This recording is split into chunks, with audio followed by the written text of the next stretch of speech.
Hi everyone, it's Miss Nicole here, and again, it's time for Civil Service Review already kasi nalalapit na naman ang inyong Civil Service exam.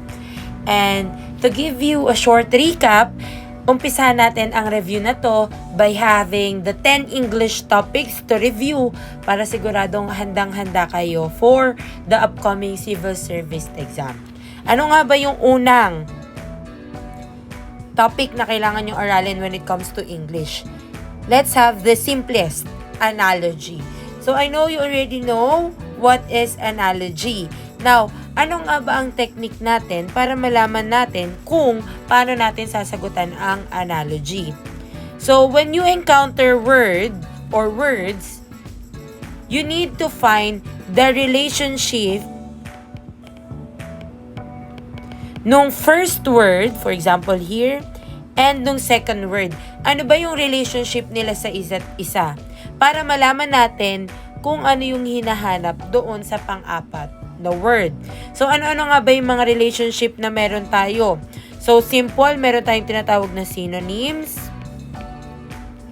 antonyms, minsan, gumagamit din tayo ng description, and we also have composition, at marami pang iba. Okay? So, to fully discuss analogy, let's have item number 1. So, before I proceed with revealing the technique and answer, you are free to pause the video para mag-serve na rin siya na practice. You practice answering this type of questions. Okay? So, let's start.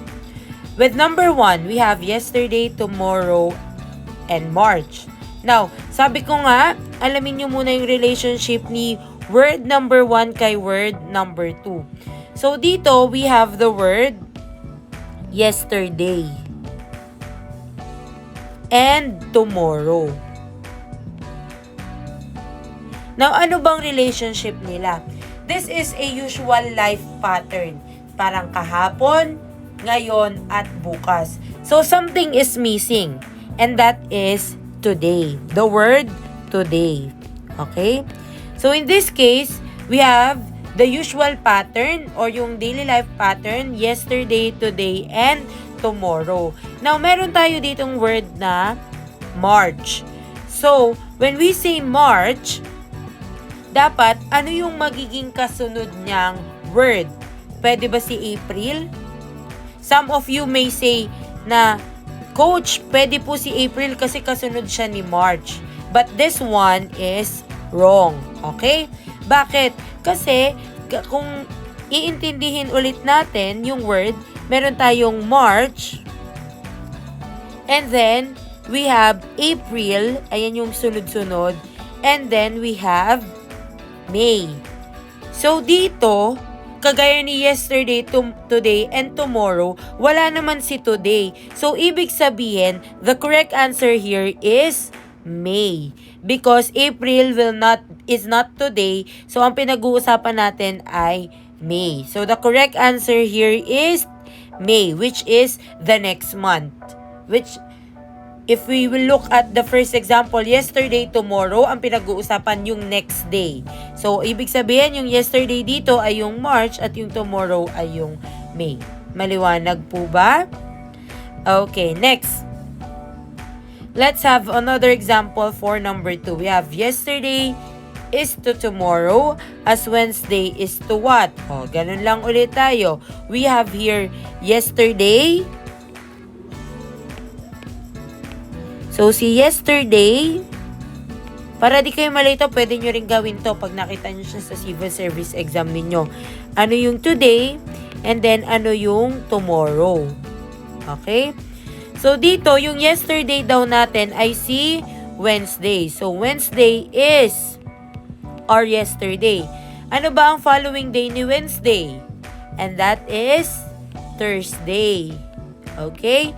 So, next to Thursday is Friday.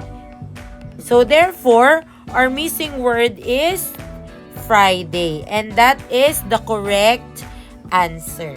Do you get my point? Okay, next. We have lumber is to sawdust as copra is to what? Okay? Dito, ang hinahanap natin is yung waste product.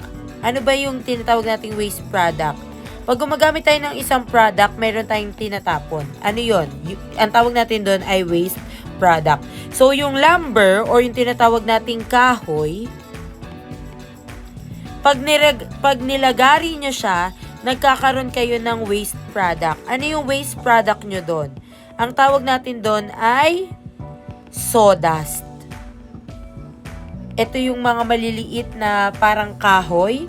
Maliliit na kahoy pala talaga siya. Na pag naglalagari kayo ng kahoy, makikita nyo siya. So, ang waste product natin ay sawdust. Now, si copra, ano ang waste product ni copra? So, let's do elimination just like kung ano yung tinuturo sa inyo ni Coach Nicole. So, dito, automatic, si oil ay hindi waste product. Kasi hindi naman po waste product si oil. Siya ay isang product. Si palm naman, hindi rin siya waste product. Siya ay isang raw product. Ginagamit natin siya para makagawa pa ng ibang bagay.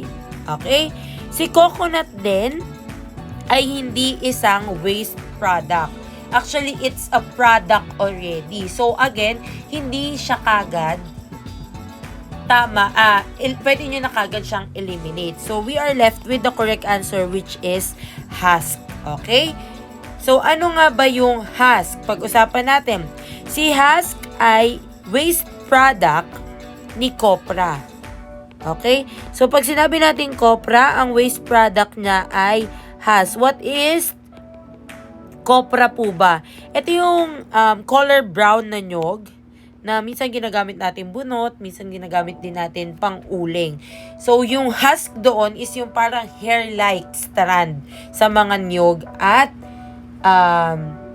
bunot na ginagamit natin. So, the correct answer here is husk. Okay?